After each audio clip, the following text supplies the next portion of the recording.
Lutron is proud to support Barley Pfeiffer Architecture by sponsoring this podcast episode with Michelle Grace Hoddle. Thanks for the opportunity, Michelle. Lutron has over 60 years of experience as a leading manufacturer of lighting controls. From the humble beginnings of inventing the first solid-state dimmer, Lutron now offers custom intuitive controls, intelligent lighting, and beautiful automated shading solutions. Tying back to Barley Pfeiffer of Austin, Texas, Austin is also home to our Ketra headquarters and collaboration studio. If you are ever in the neighborhood, please stop by and immerse yourself in our beautiful light.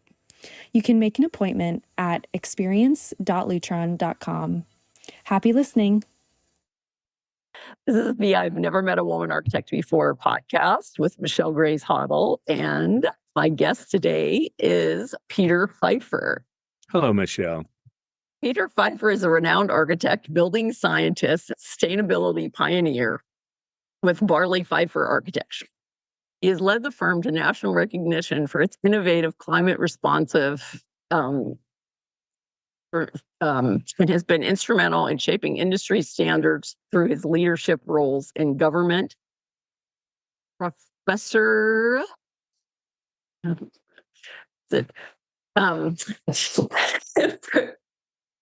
am so sorry, Peter. As the founder principal, Barley Pfeiffer Architecture has led the firm to national recognition for its innovative, climate-responsive designs. Passionate advocate for green building, Peter has been instrumental in shaping industry standards through his leadership roles in government, professional organizations, and academia.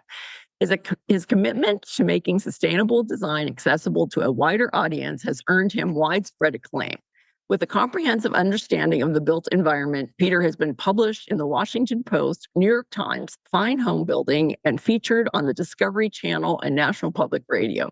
Peter has been honored as the National Green Advocate of the Year by the National Association of Home Builders and named the Green Superhero of the Year recently at the International Building Show.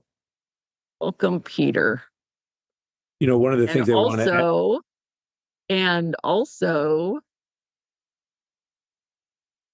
started the right. I can help. Started the energy. Michelle, I think what you're trying to say is we were one of the pioneers that started Energy Star, which then morphed into the first green building program in the English-speaking world, and I'm pretty proud of that. But probably the thing I'm most proud about is becoming a fellow about 20 years ago for mainstreaming green building strategies across North America. I was one of the first fellows in America to be recognized for mainstreaming green building, and I'm proud of that. That's been my passion all my life. I think I was a kid. I was about 14 years old when I realized I wanted to be an architect, but it was about the same time I also realized I wanted to be one that worked within the environmental concerns of the time. And right from the early stages of my life, I wanted to be what we call an environmentally conscious architect. And I met Peter, and I introduced him this way, and I met him at AIA CRAN in the Phoenix, Scottsdale, and he and his friend Alan just seemed like these two guys that were just having a good time. And then, and later on, I was telling somebody that you were going to be speaking at this CRAN 2 years ago, and they said, "Really? Peter Pfeiffer is speaking?" And I said, "Yeah." And he was like, "Oh," he went into this whole thing. And then I was like, "Oh my goodness." And I found out that you had started this Energy Star. And it's not like I didn't respect you before, but I had no idea that Energy Star was started by architects. Like I just had no idea what it. And then could you just could you tell me the story again? Because I just Sure. think it's a cool story. Yeah. And by the way, we just published an article about the foundations of the green building movement and Energy Star on the AIA COTE website. It just, I think, is going live yesterday. Okay. But the essence of it was back when I was in graduate school in Austin at the University of Texas in the early 1980s. And there was a need that was a supposed need that we needed another source of power to feed the city. Austin was a small city back then of just over 300,000. Now it's 2 million. But there were some of us in graduate school who, A, weren't really happy with the idea of them building yet a third coal-fired power plant or investing in a nuclear power plant down in South Texas. So we challenged the utility planners' numbers. And what we found out, and I say we, there was a group of us who came to UT in the early 80s because there was a professor, Paco Arumi, who was developing the first BIM modeling system, building information modeling program in America. His energy program was called DROB, the Dynamic Energy Response of Buildings. And what makes it kind of neat is he was the one who showed architects how to analyze buildings. Mind you, this is the 1980s, so this is more than 40 years ago. Before people had computers. Yeah. Yeah, it was. Yes. We were therefore able to start determining, does it make sense to do double pane windows in Austin, Texas versus shading a window? Does it make sense to ventilate an attic versus putting a radiant barrier in the roof system? This was the first time anybody could model the benefits of these things. The building codes were all so based on the New York State Fire Code or New York City Fire Code that they were not appropriate for what was going on in the South. And through DROB, we were able to model buildings accurately for their climate. But the other thing they did, or the program did, is we had algorithms that helps us determine the use of the building. So a couple that takes a shower, 5-10 minute shower every day is going to use a whole lot different hot water or a different amount of hot water than a family of five. So something like a tankless water heater or a more efficient water heater will make a lot more sense for the family of five than it will for the couple living by themselves. This program allowed us to actually figure the use profile into our payback analysis. Nobody could do that, and I still don't think a lot of the programs do that very well now. So in doing that, we discovered something interesting. When do people peak out in terms of using energy in their homes? And in our area, it's when they come home to make dinner in the summertime. You turn on your appliances, you turn down your air conditioning, you turn up your lights. Where you left, your office you left, or the workplace you left, it's still probably humming away. So it's those hours from 4 to 7, July, August, and half of September, about 150 hours a year, that made it so that we needed twice as much energy as normal. And rather than build that new power plant, one of the city council members, who was very sympathetic to all of this, said, well, why don't we get the city to divert the funds that we were going to use to build that new power plant and fund what we called the conservation power plant, rebate programs, incentive programs to have people get more efficient air conditioners, get those little compact fluorescents to replace their Edison bulbs.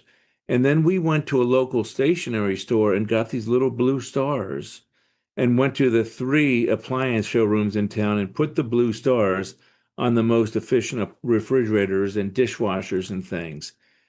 And we named the program the Austin Energy Star Program because it's named not only after those blue stars we bought in the stationery store, but because it's the capital of the Lone Star Republic. That's where the name Energy Star came from. When it got popular, the Department of Energy approached the city of Austin about it, and they sold it to the Department of Energy for, I think, $10, and they just took the name Austin off of it.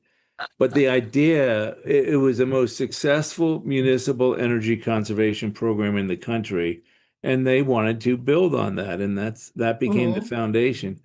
But let me go further, if I may.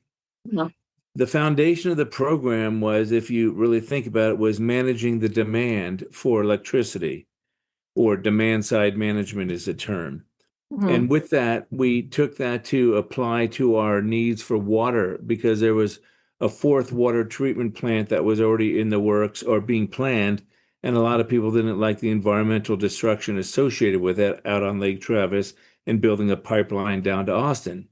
So we applied that demand side management approach and got people to understand where they're wasting their water. And people thought at the time things like a low flow shower heads and toilets that use less water. Well, that's nice, and that's somewhat important.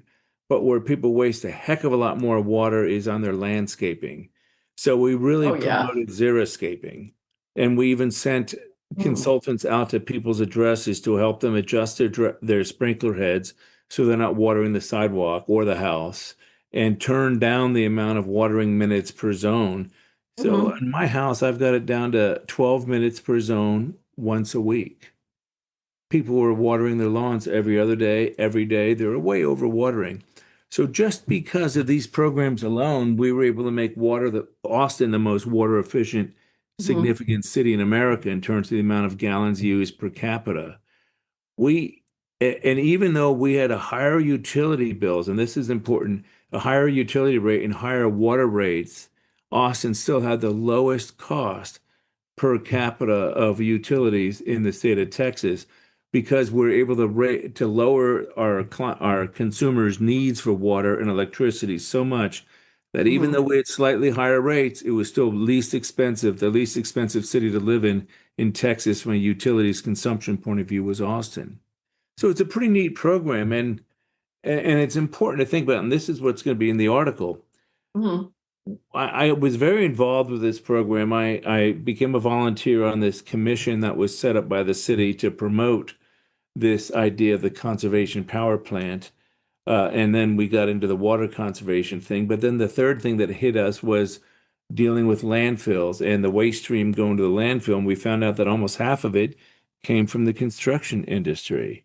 So we realized, well, let's get the building community into this picture by getting them Mhm. to buy into the idea of recycling, Mhm. packaging material, Yeah. lumber, metal, all that. And we realized then that the name Energy Star didn't apply.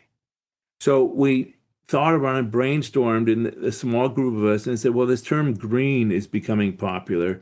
This is at this point 1984 to 1988, around there. So we proposed changing the name. Well, there are a few names, but what we settled on was the Austin Green Building Program. And it was based on this idea of demand side management. And that's how the first green building program started in probably the English speaking world, long before there was a lead. As a matter of fact, we had the first green building conference ever in America for the first few years. And then the city council said, why are we funding these national conferences? Can't you find someone else to fund it? It was actually the National Association of Home Builders who then they started a green building conference they funded with us here in Austin. And then a few years later, this group called the U.S. Green Building Council came into the picture, and they funded it, and then they started Green Build from there. But the point is, the checklist for LEED was very much based on Austin's checklist, which was developed not only by graduate students, but by the Center for Maximum Building Potential, Pliny Fisk here in Austin, and also Amory Lovins of the Rocky Mountain Institute. We brought in some good consultants to help us build a checklist that reflected energy conservation and water and building materials and health and embodied energy.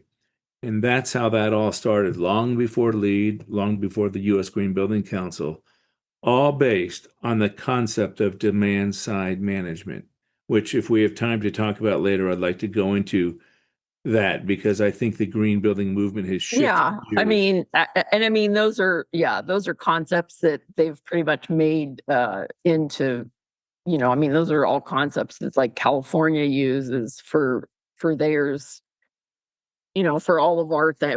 We have to, recycle all of the building materials, that got so, and a lot of people go, oh, why is it this, it's the problem with, today's people, blah, blah, blah. But, these concepts have been around for a long time, and there's nothing wrong with like, you know, doing these things because, not just because they're good for the environment, but, right. Like we can even say like, hey, it's less money. It's less money for, a family when they don't have to pay for, a high electric bill, or a high water bill. And, they're can. Well, it's actually over the years, and we've had the practice now since 1987, so 38 Mhm. years. I, I've looked at it pretty philosophically, and we've had to change our presentation. People are Mhm. not as environmentally conscious as they were 30, 40 years ago. There was a strong movement to be the citizen, not just an occupant of the country or a civilian, but to be a citizen. And the idea was to be to look after the environment. People don't care about that as much now. You'll see people idling in their car in a parking lot with the air conditioning on, looking at their phones while they're waiting for their kid to get out of school. They don't even think about the damage that they're doing to the environment by doing that. So we had to change our message. And the message really is this: if you want a more comfortable home, make it climate responsive. If you want a healthier lifestyle, and I don't mean making you walk 5 miles a day, I mean the air you breathe, how you see things in your house, make it climate responsive. But we've gone away from that. Even the U.S. Green Building Council's various green awards, well, they only seem to put about 10% of their points associated with the way the building's designed. Instead of, it's more about the things in the building. And it became, in my view, it emphasizes too much the idea of green things instead of green thinking. I want to build this point for one example. Health is a big deal, especially at my age. I'm nearing the later parts of my career. I do think about my working environment and my living environment and the air I breathe and the lighting in my house and stuff. But if you think about the indoor air quality and you look at this from the LEED approach, the very first thing you'll see is it's required that you have to have an energy recovery ventilation system in your house or your building. And in a hot, humid climate like in Austin, I vehemently disagree with that.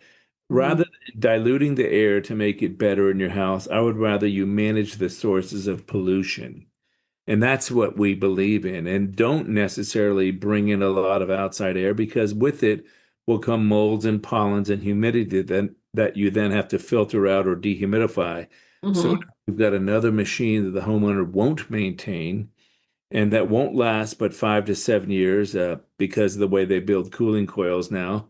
And I just think it's the wrong place to go. I think we need to. It won't change the filter. They won't change the filter. They won't notice that their dehumidification coil has been out for the past 3 years. You're in California. What was that study done at Berkeley that showed that within 10 years, 90% of ERVs are no longer functioning properly in homes? So I like the idea of passive. I live in a house that has no heating and no air conditioning, and we have one fan that is we have one fan that's in one of the bathrooms. That's pretty much our whole house fan, is that one fan that's in one of the bathrooms. No heating, no air conditioning. I haven't had any heating or air conditioning for 5 years, at least 5 years. But you open your windows, right? Yes, exactly. There you go. So, and that's the other aspect I've seen, that people don't seem to take health into their own hands the way I would expect them to. I mean, we have some rental units here in Austin, and I'm amazed, especially with the younger people who rented, 20, 30-something-year-olds, to tell them, hey, it's a mild day, open your windows, flush your place. You should try to flush the air through your place at least once every few weeks, if not more. And many of them have grown up in households where they never heard of that, much less had screens on their windows. Look closely at a lot of new homes or homes in high-end neighborhoods, and you'll notice a weird thing. They don't have screens on the windows. Now, either all those neighborhoods just have no mosquitoes, or they never open their windows. And it's scary because a lot of people I've never lived in a house where we didn't open up the windows, but I've always lived in older houses. I mean, like, this house was built in the 50s. So I've never lived in and I never lived in an area, where I have to have, I don't like air conditioning, and so I've never lived. But I mean, of course, when I go over to Arizona, I use it. But I mean, otherwise I don't use air conditioning in my car here.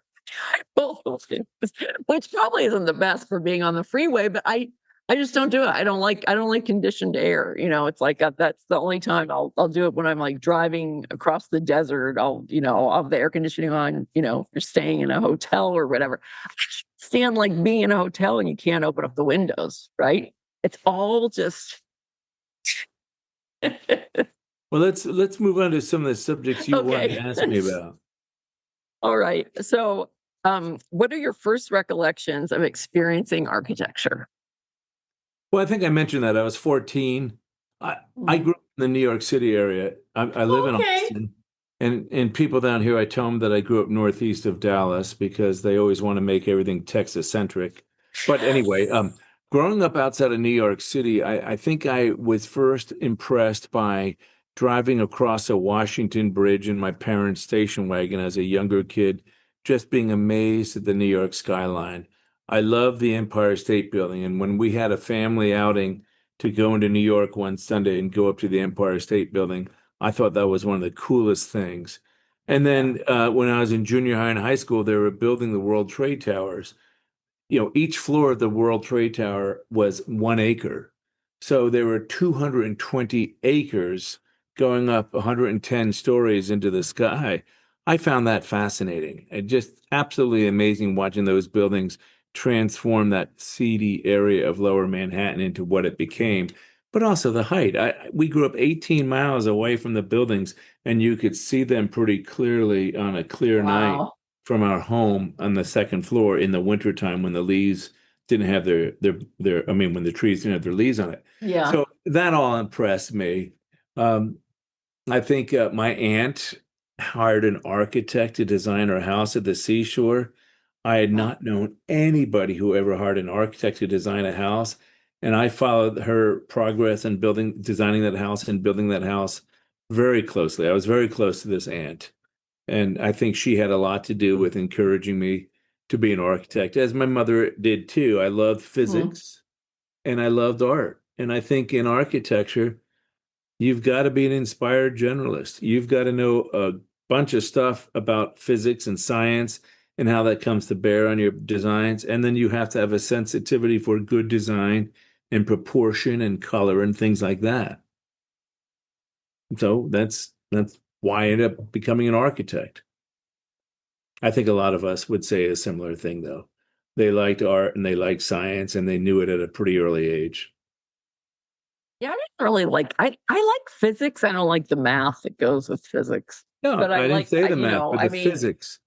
the The physics physics. I like. Yeah. And Yeah. actually, And if I I mean, I always drew. I've always drawn, and then that was like a way that I was kind of, because I was creative that way. I think that was kind of how I was recognized by some of the teachers and like other people, and so that kind of, that gave me a sense that was important and that was like something that was unique about me, and I think that was probably, and it makes me happy. It makes me happy. how old were you when that was when you were experiencing this? Oh my Junior high? gosh. Oh no, young. I was really young. Yeah. Yeah. No, the first, no, I was pretty young. Okay. Like before I started school, because I was only 4. My birthday is in late October, and so I was only 4, and so I didn't really know at the time, but I wasn't. It's like you had to take a special test in order to get in that young, and so my mom took me to school, and it was the school psychologist told me to draw. I don't know what he told me to draw. I don't know whether he told me to draw a person or whatever. Anyway, I drew him, you know, and he was like, oh, and he started laughing, and then he took it into the principal, and then he came back out, and I guess they thought I was I was okay to start school or whatever. And then when I was in first grade, my art teacher, because everybody had art lessons and music lessons, we had art class and music class, and then the art teacher asked my parents if they would let me come with some of the other students and get private lessons from her. And so I did that. So that was in the first grade. So it was pretty young. Besides the fact that I was kind of I was always drawing as a kid anyway, even before I went to schools. Yeah. Well, all right. So let's. But I'm not good at math. Yeah, I'm definitely not good at math. So what are 3 classic buildings that you like and why? You sent me to that earlier, and at first I reacted against it, but then the more I thought about it, there were some things I remember. As I said, growing up, the Empire State Building and the World Trade Towers just amazed me. Yeah. But then my aunt's first house, designed by this architect, an upside down house on the Jersey Shore. I thought that was really cool. But the things that really affected me was when I was lucky enough to be an apprentice under Paolo Soleri in Arizona, working on the Oh, Arcosanti project. There were two things I about didn't that. know you were an apprentice. I didn't know you were an apprentice there. Yeah, Yeah. this was it was actually 50 years ago. I was an apprentice for him. I think Okay. it was the third or fourth year he was building Arco Santi. You guys should Uh-huh. look it up by No, Paolo I've been there. Soleri. I've been there. I've been there a couple times. Yeah. Yeah, Yeah. we were Yeah. there when you and I first met, but it was Yeah, the I actually didn't go then. I went like I've gone other times. I didn't go there. Yeah. I didn't go to that one. I didn't go there well, with you guys. Yeah. it was the Taliesin school that I was really impressed by. We Huh. went there because Wright's widow was still teaching, and I was Okay. really impressed with how those buildings were comfortable in the desert without air conditioning. I really loved Taliesin West. Yeah. And then I learned, I really enjoyed Soleri's teachings, and I loved what we were building at Arcosanti. So I would almost say, if I'm talking about the three buildings that affected me, it'd be the World Trade Towers, Taliesin West, and the Arcosanti project. Okay. All for different reasons, of course. Mhm. I have an exhibit at Taliesin West right now. You have an exhibit there? I do. Wow. Yeah. My board is on one of the drafting tables in there. Oh, that's neat. There's a women in architecture. We got like several of us together. And now we're doing another one with like Arizona women architects. We're starting this kind of like group. We're gonna have a publication over there. It's like But you live in California, right? yes, but I'm also licensed in Arizona. Oh, okay. Yeah, yeah. So I'm like, yeah. So I do some work with some people over there. Well, you and I met at the CRAN event the CRAN conference that also included an event at Taliesin, but you said you didn't go to it? No, I went to the Taliesin West one. I didn't go to Oh, Paulo Soleri. That was like I on see. Thursday or something. Yeah, Mhm. because I had already been there before. And I think we had to pay extra for it or something. I was already there, so I just like stayed at I met with a friend, and then I went and in Taliesin West. I did go, and so my sons were there because it was they had flown in, and then it was one of their birthdays, and then everybody was like, "Oh, isn't this great that you're here at Taliesin West on your birthday?" And my sons are like, "We've already been here," because they had already been there. Yeah. But I mean, those are the kids, right? Those are the kids of two architects, right? They've been to like Yeah, I forgot that your your late husband was an architect. Yes. And he grew up in his grandparents owned the Schneider House by Walter Burley Griffin and Marion Mahoney. Wow. Were they Yeah. architects? They were Walter Burley Griffin and Marion Mahoney. They were architects. They worked for Frank Lloyd Wright. Oh, Yeah, okay. in Mason, it was in Mason City, Iowa, that they designed that one. Yeah, there's like a picture of it. Yeah. So but I mean, it hasn't been in their family for a long time. But so did you go to? You didn't go to school at Taliesin West though? No, but Okay. we had field trips to Taliesin West Okay, from Arcosanti. yes. Okay. But no, I wasn't I'm from a large Catholic family, one of 8 kids. I had to be paying for all this on my own. Well, no, I shouldn't say that. That's not true.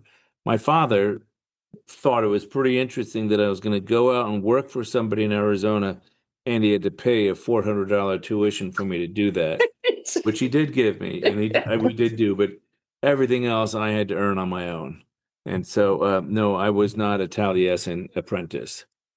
I was a Solari. I think my parents probably would have said the same. I'm sure they would have said the same. I think they still say the same thing now. But why are you paying to like be in this field?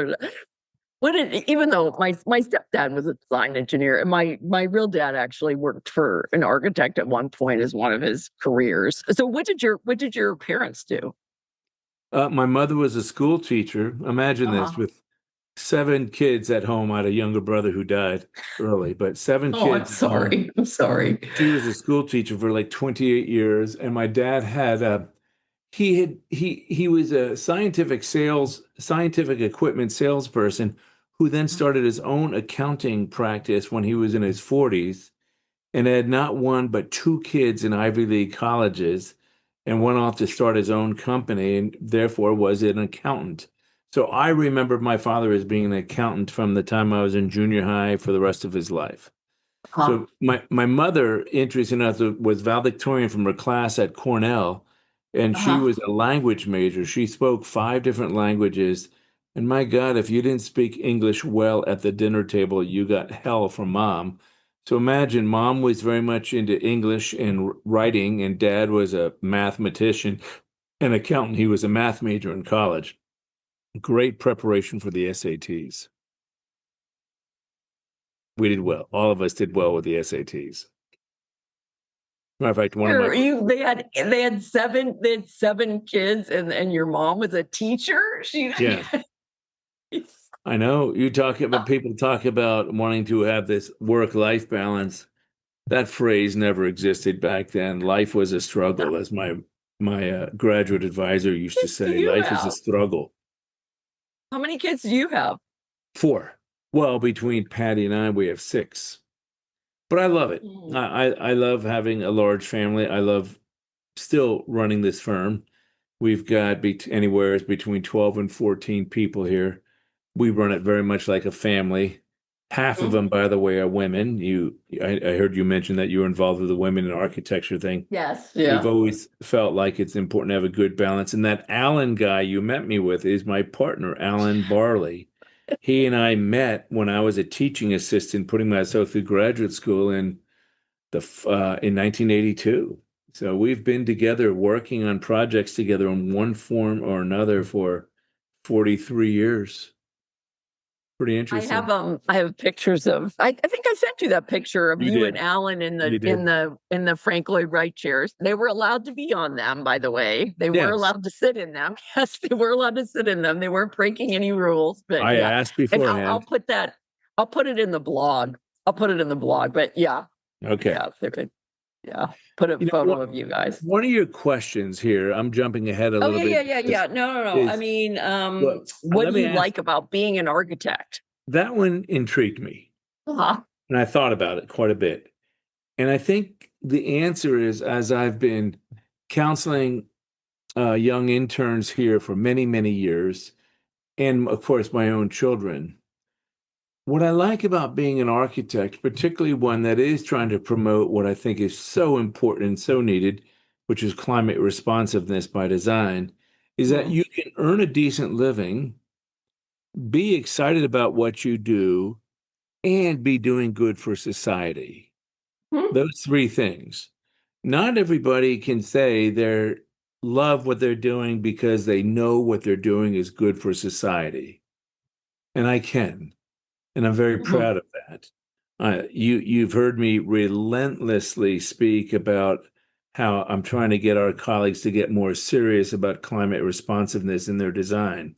Mhm. I'll wiggle in my chair if I'm at some design awards and I see they're giving some award to another one of these bikini box homes. And I know that term bikini box is maybe a bit obnoxious, but what it is, it's one of those white stucco houses that's a box that was designed by Revit, and it's got floor to ceiling glass, and it doesn't matter if it's facing into the afternoon sun or north. There's no design that's reflecting the fact that this is west facing glass, and maybe we should shade it so. And there's no overhangs to protect the windows or the doors or the fenestration. So the reason why we call it a bikini box is it looks very intriguing while it's Uh-huh. young, but would this be something you'd want to be dealing with for the rest of your life? And that's not I how don't know. you probably chose your I probably spouse. have worn a bikini the last 20 years more than the first 20 years. But But you get the analogy. It's don't no, I make, totally get it. there's I more totally get to it. I architecture than think prettiness.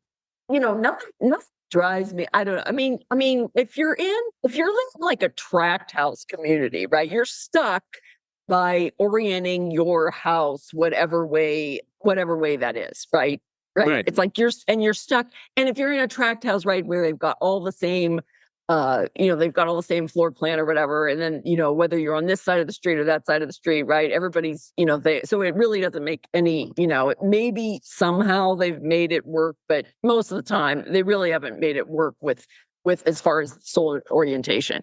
But, but yeah, I mean, really, if you're gonna build a house somewhere, it's like you really should be paying attention to the, you should be doing your site analysis, and I'm not quite sure if people even know what that is anymore, or programming, right? I mean, these aren't things that seem to me to be, it's like people see something on Pinterest and they say, oh, this is what I want, but it's like, okay, well, maybe what you want like really has nothing to do. It's like you want this, but you have a site that's like, 25 by 140, so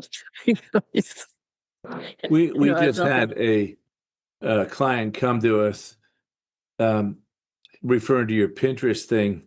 And I agree with you that architecture is not a collection of a bunch of different features somebody found in a magazine, but should start with a good program where we ask important questions and then look at the site and look at where the prevailing breezes are coming from and how the sun is hitting that site and design accordingly. The opposite of that is recently we had a client who I was surprised they came to us with all that we are known for doing in that regard, because she came to us with a house from a magazine, I think it was Southern Living, and she just wanted that repeated on her site in the hill country of Texas, without regard to the fact that it had this really steeply pitched roofs with small overhangs and windows that would probably face the wrong direction. And it just seemed like such an anachronistic or irrational approach that in the end we didn't work together because she just could not appreciate what we were trying to nudge her towards doing. Yeah. And in doing 1,200 projects, this was the first time we had a client who just was not interested in having her design ideals mesh with the climate, mesh with the setting. It was all about this particular image or not. And I was surprised. But 99.999% of the time, we have clients who really get into this real-time design thing where we actually go to the site with the client after we've gone through their programming guide with them, and I'll talk about that. Then we start designing the house organically on the site, say, look, there's some great views here, and that's where the prevailing breezes are coming from. So let's start off with the idea of the family room and maybe the screened-in porch facing towards that direction to take that in. And over there is a hot afternoon sun and maybe some noise from a highway. So maybe that's where we should put the garage and the utility rooms and stuff like that. And the thing makes sense. And clients buy into that. But my gosh, I still wonder what happened to that thinking, Michelle, because I don't see it demonstrated in the homes that are being held up as design award winners by the AIA and even by COTE. I see way too much unshaded glass, and I see way too much. I don't see enough home designs that respond to how do we produce a thermal siphon in the house to enhance natural ventilation. What type Tell of you that I've had two projects. They cut off the overhang. One, too short. One, it was because the neighbors were saying their neighbors were going to sue them because they thought that it was in their way. It really wasn't. They had a 180-degree view of the ocean, but for some reason they were concerned about the girls' softball field at Point Loma Nazarene University. They were calling that their view. But anyway, so my client said, okay, whatever, we'll chop it off. And so that's one thing. And then, and then the other one was like this little interpretive structure that I did. And, he was like, well, I don't think it, and I'm like, no, it needs to be there in case, for shade, for, what if it is raining and they still want to be able to see, I wanted like some cover, and they they chopped it off too. So it's like, I mean, I don't, I'm Well, just here saying you sometimes it gets chopped off because of that, but it's like, I don't know. But you're in a much more benign climate than we are here. Here you really have to, you can make a very strong case for the fact that you'll be much more comfortable in the house if you do have reflected daylight and not direct solar radiation. It doesn't take a lot of convincing of people to realize how important that is, but it does take being able to be articulate about how this design, if you don't care if your utility bills are $1,000 a month versus $200 a month, and believe it or not, there are some people who say, I don't care. But then I've heard that too. Yeah. But we I sell have them on the, solar, they're saying, oh, I have solar so I can run my air conditioning 24/7. I'm like, oh, it's not or like, oh, I don't need to, Right. I laugh. I'm like, thank God it says that we actually have to have operable windows, or I think people would just have windows that like were all fixed. It's I mean, one of them was like, oh, I'm just gonna have the air conditioning on. I'm like, I don't need these windows to be operable. I'm like, oh my gosh. I said, no, you do. Thank God. Thank God we have a code that says that you have to have ventilation. There is a health benefit, and that's what I was going to say. Yes. Even if they don't care about the money, then you bring up the idea of comfort and health and what defines luxury living. One of the definitions of luxury living is not having glare or eye strain, having better health. So, yes, you can close curtains, but then you lose your view, and then you've really not really solved the problem, you've just reduced the problem because the sunlight has already come through the glass and it is in the house. So reflected light is much nicer. If you go to our website and you look at the interior pictures of our homes, you'll notice that almost all of them have no direct solar radiation coming in through the windows. It's all reflected light. So you can read a book in the living room of one of our houses out in the hill country on a July afternoon while keeping the curtains or the blinds open because you've got reflected light and there's enough reflected light that you could read a book in that room without any other lights on. Yeah. And that's what you have to point out to people. That's really good architecture. And that's also something that works better with the environment and saves you money. So it's a triple win. Comfort, lower cost, and better for society. But you have Do you have any curtains? Do you have any curtains in your house? I have no well, I have curtains in my I have shears on my kids. I have shears on their windows. They're adult kids, but I mean, it's not like I didn't change the shears or anything. But yeah, otherwise I have no curtains on the windows. Well, in our master bedroom, we do. I like sleeping when it's dark, and I've got a neighbor who's got these tree lights that she wants to show off to everybody who drives by at 3 o'clock in the morning. So we do have curtains to make it so we don't have to be a victim to that tree lighting ceremony. I say ceremony, it goes on. I've noticed that. There's people 2 doors down from us where it's like, if I was their next door neighbor, I would be so mad because I don't know whether they're all on solar or something, but that place, like it's lit up like Tivoli Gardens. I swear to God, it's like Tivoli Garden 2 doors down, and we don't have big lots. The lots are like 55 feet wide, And I'm like, what are you doing back there? What do you think it is? Well, you understand. Okay, so what? Yes, exactly. You want to know some other things about being an AIA fellow?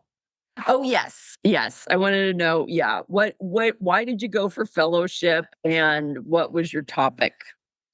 Well, I went for fellowship because I had a man who was becoming a mentor to me, Jim Pfluger here in Austin, who was a fellow. And he tapped me one day at an AIA meeting and said, with what you're doing, you should consider going for fellowship. And I was only in my 40s. This was back then when fellowship was, I think, for older people. Select. Well, it's just like the Firm Achievement Awards. It used to be that you had to be in practice for at least 25 years and have a real body of work. Yeah. And at that point, I was in my late 40s and I started practicing when I was in my mid 20s. So it was almost 25 years of work. But that wasn't it. He said, this green building thing that you've been pushing and honestly, I didn't know about it until I heard you talk about it. He said, I think you should go for fellowship for that. And then the other thing about fellowship was the fact that you then should be a mentor to others. And that's what I take most seriously about being a fellow. You Uh-huh. have to promise to go out and spread the word about whatever it was you became a fellow for and how you got there. And that's what I loved about it. We have a fellows mentorship program here in Austin. I've Mm-hmm. participated every single year it's been in existence because I think it's important for younger architects and our colleagues to learn from each other. And in this particular case, learn how to do sun angle analysis, Yeah. how to do enhanced natural ventilation in a house or a building, how to make it so you have reflected daylighting. I mean, there are a lot of things that you and I probably learned in school that I don't see being taught that much anymore. And these are the passive design principles of heating and cooling and natural ventilation and daylighting. Those four elements are critical. Mm-hmm. They're the foundation of the green building movement, but Mm-hmm. they don't appear to be given that much play now in the green Mm. building programs. Even FIAS, here in Austin, FIAS, Passive House, United States, Oh, they're okay. still promoting, till recently, they were still promoting insulation as if it were king. They were requiring under slab insulation Oh, until I yeah. said, what are Yeah. you insulating it from? It's 70 degrees on the ground. And they're showing houses that had all sorts of wonderful insulation, but unshaded west facing and south facing windows, or a Mm-hmm. dark roof. It didn't have a shading umbrella roof. No, I think we have to help our colleagues who didn't get the benefit of learning this in college to employ it, Yeah. because we will never be able to solve our green building aspirations through renewables alone. And there are a Mm-hmm. lot of us who think, oh, let's just put 12 kilowatts of solar on the roof and call it a green building. No, you're putting a bunch of lipstick on a pig. And in 12 or 15 years from now, when the inverter goes out or the squirrels chew through some of the wires and the homeowner doesn't notice it, it is really a pig that had some lipstick on it. And yet we're awarding these homes with the coat awards and with the various green awards. They say they've got the numbers to back it up. Sure, in the first year or two or three of operation, you can have fantastic numbers. But I'm looking for these homes to be built and designed to last 50 or 100 years. And if Mm-hmm. you're relying on renewables, you're going to miss that train. Yeah. And I know that's a Yeah. strong statement, but it's an argument we've had with our local Green Building Awards folks here in Austin, because they've gone so much into the green things and the green gizmos that they've put blinders on about green by design. Yeah. And we can't do that.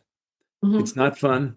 It's not good for society. It's uncomfortable and it's expensive. Yeah. And it's just getting warmer.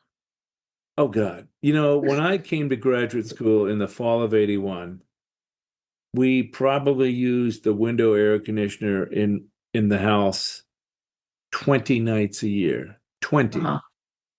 Now, people understandably air condition pretty much from May 1st till November 1st. It used to be that a hot day here was in the mid to high 80s. We've already had a few days exceeding 100 degrees, and it's just early June. We've had some summers here where it's 60, 70 days a year with 100 plus. Oh, yeah. If It's the people same thing. It's Phoenix, Arizona. Phoenix, 6 months out of the year, it's 100, right. 100 plus. My colleagues and friends from the Northeast don't take global or the climate change as seriously as we do because we're feeling it so much more from that than they are. I mean, they might have more mild summers and more mild springs and falls, and they sort of like that. But we get searing hot summers. Summer is not a Yeah. season here anymore. It's called a sentence. Yeah. You hear that? Summer is a sentence, not a season. That was a joke, Michelle. Laughing, Peter. All right. Okay, so what would you like to say about the future of architecture? if we don't get our act together, we're in bad shape. I don't want to sound like a pessimist, but we've got to get serious about harnessing the Earth's natural forces with our designs and stop looking for the latest shiny nickel in technology. Now, of course, I say that, and for all we know, nuclear fission might become wonderful, and then no one has to worry about energy conservation. But we cannot, and there are papers that substantiate this from the Department of Energy, from NREL, the National Renewable Energy Labs. There is no way we can meet our electrification goals in this country at the rate we're going unless we get really serious about designing our buildings and our homes to use less energy to be comfortable in the first place. And resilience, when people talk about resilience, they think about maybe earthquake proofness in your area. But in our area, resilience comes down to one major thing. Can you survive in your home without electricity? Most homes, the answer would be absolutely not, because they were designed as human microwave ovens. They literally have so much unshaded glass that they'll get 90, 95 degrees inside there. My home in Austin, with its shaded windows and the thermal siphon, will get warm in the summer, but it'll get up to about 81, maybe 82 degrees. If you manage it right by closing your windows by day and only venting it at night, you can stay in that house for a good long time without the air conditioning going. That's resilience. Very few buildings, I think, could boast that right now. But with our unreliable grid that we've got now, I think that's an important thing. So, and I think people forget, I mean, it's like our power went out for less than 24 hours. I think I've said it before. People around the corner, they have 3 Teslas, and they charge them, and I don't know whether they have the batteries or what the deal is. And then they were trying, right? They're getting all the energy they can when it's cheaper, and then they're powering it back up at night, and they blew blocks around here. And at first we didn't know what was going on. And then it turned out in the middle of the night, the power company was out on the pole behind my house on their street, right by their house. And they were redoing the transformer. And I'm like, okay, there you go. That's why. But I mean, it's amazing. We're like, oh, do we charge our phones? Do we do this? It's like we're looking around for a flashlight, right? I mean, it's like you forget what it's like, unless you go camping, and you kind of start relying on nature for things. You really, when you're in your house, we always think there's going to be water, right? We always think there's going to be, electricity. So, yeah. Well, so you've heard me at CRAN.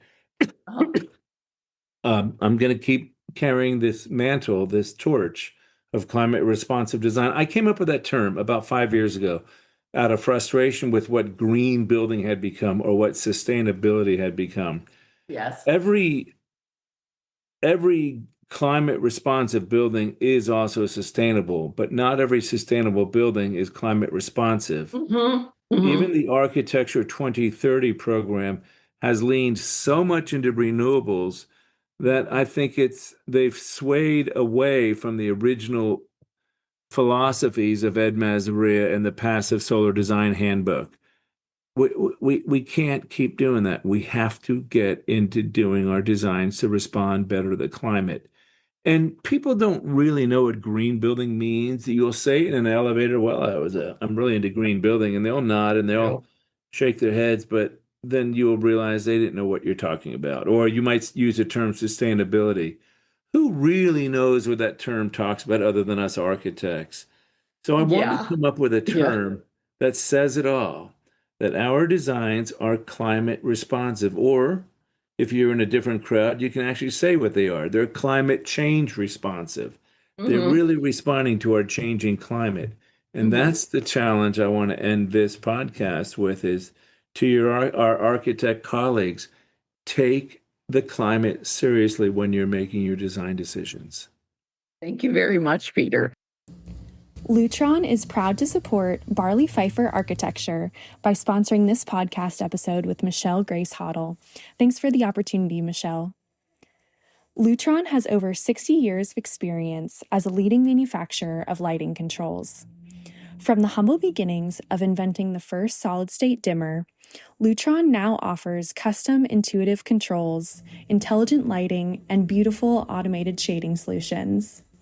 Tying back to Barley Pfeiffer of Austin, Texas, Austin is also home to our Ketra headquarters and collaboration studio. If you are ever in the neighborhood, please stop by and immerse yourself in our beautiful light. You can make an appointment at experience.lutron.com.